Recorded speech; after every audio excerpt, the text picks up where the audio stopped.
Un bonhomme, un avraire qui étudie la Torah, etc., lui, à ses heures de pause, il est agent immobilier. Il passe des coups de fil. Et il fait les rencontres. 1 heure de temps dans la journée, c'est son travail. Lui, il n'a pas besoin de gagner beaucoup, parce que lui, ils vivent... Écoutez bien l'histoire. Il appelle un mec, il dit écoute, j'ai un truc pour toi, tu m'avais demandé un truc comme ça, une villa, 3 étages, etc. J'ai un truc pour toi. Il dit ok, donne-moi et tout, j'amène mon client, il arrive là-bas, etc. Super et tout, il dit c'est bon, on a signé. Au bout d'une semaine, il dit écoute, tu connais ma commission? Attends, on n'a rien convenu toi et moi. Attends, mais tu crois que je t'ai rendu service? Tu connais mon travail? Non, attends, on n'a rien signé, moi je croyais que tu me rendais service. Je dis mais attends, t'es agent immobilier, je suis agent immobilier, tu connais comment ça marche? Il n'y a pas de... Toi et moi on doit partager la commission. Maintenant une villa à 3 étages, c'est une commission pas mal. Ok? Le bonhomme, c'était un truc, on va dire 50 000 shekels, je sais pas exactement le truc. 25 000 shekels il a perdu. Maintenant c'est un bonhomme, 25 000 shekels, il vit 3 mois avec, voire plus. C'est un avraire, un mec, il étudie la Torah, ils vivent de pain et d'eau fraîche. Ils ont pas besoin de voitures, de restaurants, de films et de internet et de iPhone. Ils sont pas là, c'est pas leur monde. Donc automatiquement il y a beaucoup moins de dépenses, le truc, ok. Donc lui, 25 000 shekels, il aurait pu vivre 4-5 mois avec, facile. Il va voir un rave, il dit Rav, qu'est-ce que je fais? Je le traîne en justice ou pas? C'est un mec, Yireh Shamayim aussi de l'autre côté, qui part, etc. Le Rav lui dit, tu peux le traîner en justice. Mais ici, peut-être que Hachem a marre le Kalel. C'est-à-dire, Rav, tu crois qu'Hachem, quand il a décidé de t'oublier, de te faire zapper l'histoire de faire signer ces stamps, ici tu devais perdre 25 000 shekels. C'est pas ton argent. Il dit, mais Rav, mais c'est dur ce que vous dites. Non, c'est le Hémet. T'es pas capable, c'est en ton droit. T'as tous tes droits de traîner en justice. Mais ici, sache un truc, que ici c'est Hachem qui fait les choses.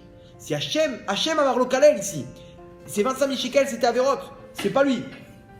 Il dit, mais Rav, comment je fais? Lui déjà, faut pas lui en vouloir. Hachem il a choisi, c'est dur hein. Mais ici, regardez la suite de l'histoire, vous allez comprendre que celui qui arrive à créer, à enlever la sinat rinam. Pourquoi? Parce que c'est gratuitement, tu le hais ce bonhomme. Gratuitement, pourquoi? Parce que c'est Hachem qui t'a enlevé ces 25 000 shekels. Lui, c'est qu'un pion qu'Hachem il a choisi. Oui, mais attends, mais lui aussi il a fait d'Averot. Mais te mêle pas. Hachem il va lui régler son compte à lui, n'aie pas peur. Il va rembourser aussi son vol. Si lui il avait été propre et honnête, Hachem il aurait trouvé un autre scénario où tu perds d'une autre manière ces 25 000 shekels. Où tu les as retirés de ta banque, tu les as perdus. Point.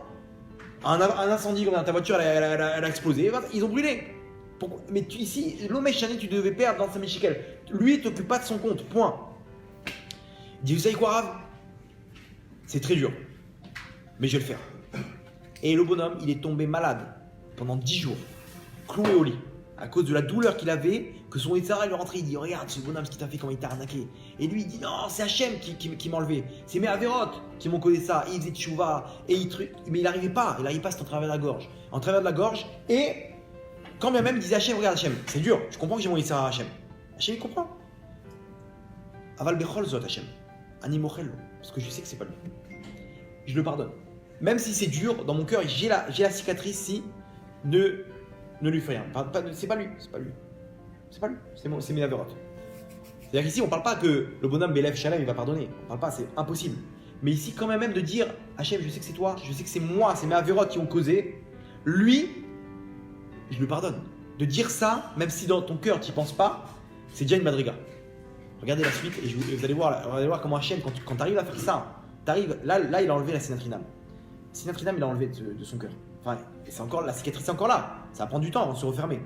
Mais en tout cas, il est parti le voir, mieux que ça. Il est parti le voir et lui dit écoute, tu sais très bien qu'il y a entre toi et moi 25 000 shekels. Je te pardonne. Un jour, tu arriveras à prendre conscience de ça. Viens me voir. Tu veux me faire cadeau de 25 000 shekels? Bah, ou rabat.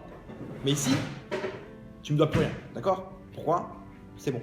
Par contre, c'était à l'aube de Rosh Hashanah. Je te pardonne, n'aie pas peur. Il est parti, imaginez-vous les boules qu'il avait. Il est tombé malade de ça. Pendant 10 jours, cloué au lit. Sa femme lui dit ça y est, à combien? C'est bon, continue, avance. T'inquiète pas, Hachem, il va trouver quelqu'un d'autre pour nous donner l'argent, n'aie pas peur. Si c'est prévu à Rosh Hashanah, c'est prévu à Rosh Hashanah. Sans ces 25 000 shekels, tu auras ce qu'il faut. Arrête de t'inquiéter pour la parnassa. Ça y est, die. la femme, des fois, elle ressent les choses comme ça. Il dit, t'as raison, ma chérie. C'est quoi? Ça sert à rien de s'en prendre un truc sur le passé, on va pas se morfondre sur le passé. C'est ma vérote, capara ta note, c'est bon. Il s'est levé, il est retourné au collège à étudier. Ça pose, maintenant il revoit un peu ses contacts, machin, il essaie de voir dans quoi il peut travailler maintenant, qui, quoi, comment. Il refait son répertoire, quoi. Il sort dans la rue pour rentrer chez lui pour aller manger. Dans la rue, il rencontre un mec, il lui dit, dis-moi, je viens de finir un bâtiment, ok, pour des bureaux. Est-ce que tu connaîtrais quelqu'un qui serait prêt à acheter des bureaux? Il dit, écoute, je vais voir ce que j'ai dans mon répertoire, je te tiens au courant. Il note son numéro de téléphone. Qui c'est qui travaille en tant qu'agent immobilier? Écoutez bien la suite. Il continue sa route sur la même rue. Il rencontre quelqu'un qui lui dit, dis-moi, t'as pas dans ton répertoire un mec qui vend des bureaux? Il dit, peut-être. Je vais voir dans mon répertoire, je vais voir ce que je peux faire pour toi. Tu cherches quoi? Tant de mètres carrés, machin, etc. Un truc d'arrouf. J'ai besoin pour faire du forex. Un call center. Non, j'ai besoin d'arrouf. Il lui dit, ok, je vais voir ce que j'ai. Il rappelle dans l'après-midi, j'ai un mec pour toi et un bureau. Par contre, il faut qu'on signe un petit contrat. Il n'a pas fait l'erreur. Vadaï vient, il lui ramène dans sa voiture, tiens, signe ici, ok. Il part, l'autre il appelle, j'ai quelqu'un pour toi, il veut visiter les bureaux. Ok, ils font le rendez-vous, magnifique, c'est ce qu'il me faut, combien ça coûte, machin, etc. C'est pas une villa à 3 étages. Des bureaux, c'est x10. Le bonhomme, combien il a récupéré? Il a récupéré une commission de 300 000 shekels. 300 000 shekels. En combien de temps? Dans la même rue. Une personne, une deuxième personne. Il a perdu 25 000 shekels. Hachem, il lui dit, c'est moi le patron. T'as fait la même histoire que les sacs là. Le bonhomme, il a réparé. Vadaï que ces 25 000 shekels, il avait des avérotes qu'il a réparé 1 tonne d'avérotes avec ça.